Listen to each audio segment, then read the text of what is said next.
Praise the lord. అనంత జ్ఞానియగు యేసు క్రీస్తు ప్రభుల వారి అతి పరిశుద్ధ నామములో మీకు జ్ఞానము, దీనత్వము, ఘనతయు కలుగునుగాక. ఈ దినపు యేసయ్య జీవపు మాట. సమయలు రాసిన మొదటి గ్రంథం 2వ అధ్యాయం 3వ వాక్య భాగము. గర్వపు మాటలు మీ నోట రానియకుడి. యేసయ్య సన్నిధిలో దీనులై దీన మనస్సును వస్త్రం వలె ధరించుకొని దేవుని కృపను పొందుకొని కృప వెంబడి కృపను అనుభవిస్తూ ప్రభువు కృపలో ముందుకు కొనసాగుచున్న నా దేవుని ప్రియులారా, మన గురి గమ్యము పరలోకమే.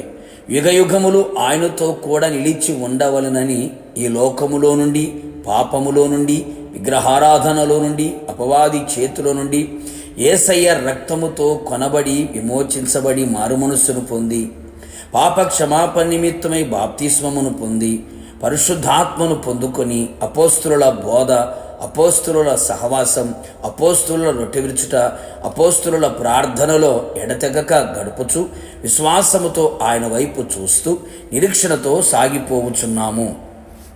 చేరవలసిన గమ్యస్థానము చేరనివ్వక చేస్తున్న పాపములలో ఒకటి గర్వము. ఎంతోమంది గొప్ప గొప్ప భక్తులు కూడా పతనమై పాడై చెడిపోయిన ఉన్నారు. దేవుని సన్నిధిలోంచి త్రోసివేయబడుచున్నారు. గర్వము కారణముగా నిలిచి ఉన్నది.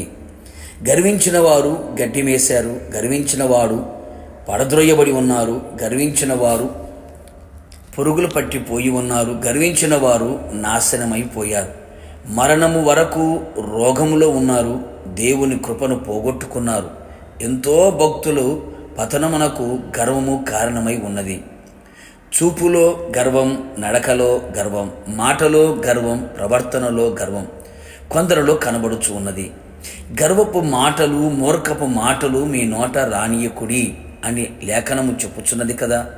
అతిశయించువాడు జ్ఞాని తన జ్ఞానమును బట్టి, శూరుడు తన శౌర్యమును బట్టి, ఐశ్వర్యవంతుడు తన ఐశ్వర్యమును బట్టి కాదు గాని భూమి మీద కృపచూపుచు నీతి న్యాయములు జరిగించుచున్న యేసయ్యను తెలుసుకొని గ్రహించి ఆయనను పరిశీలనగా తెలుసుకొనుటను బట్టియే అతిశయించవలెను.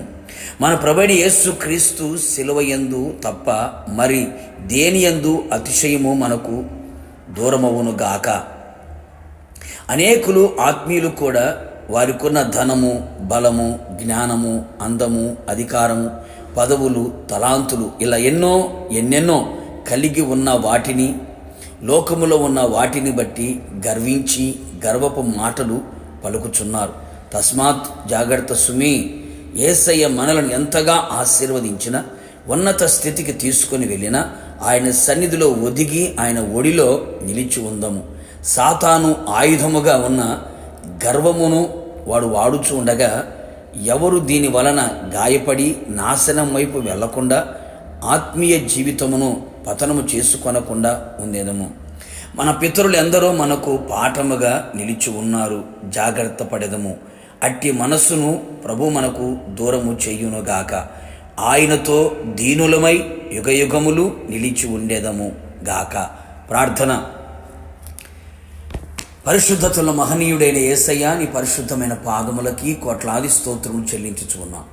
మీ అపారమైన ప్రేమను బట్టి, ఉచితమైన కృపను బట్టి మరొకసారి మీరు మమ్మల్ని జ్ఞాపకం చేసుకొని సజీవుల దేశంలో సజీవుడిని మిమ్మును స్తుతించే భాగ్యాన్ని మీరు మాకు అనుగ్రహించారు.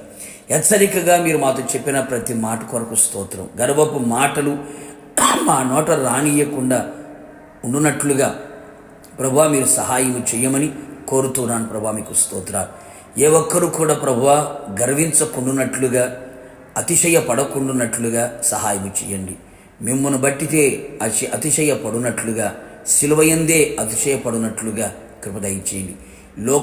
లోకంలో ఉన్నదాన్ని బట్టి, కలిగి ఉన్నదాన్ని బట్టి ఎవరు అతిశయింపకుండునట్లుగా కృప మెండుగా దయచేసి ఎల్లప్పుడూ మీ యందు సంతోషించుచు, మీ యందు అతిశయపడుచు, దీనులమై దీనత్వము కలిగిన వారమై మీ రాకడ కొరకు సిద్ధపడినట్లుగా కృప దయచేయమని యేసు నామములో అడిగి పొందుకున్నాము తండ్రి.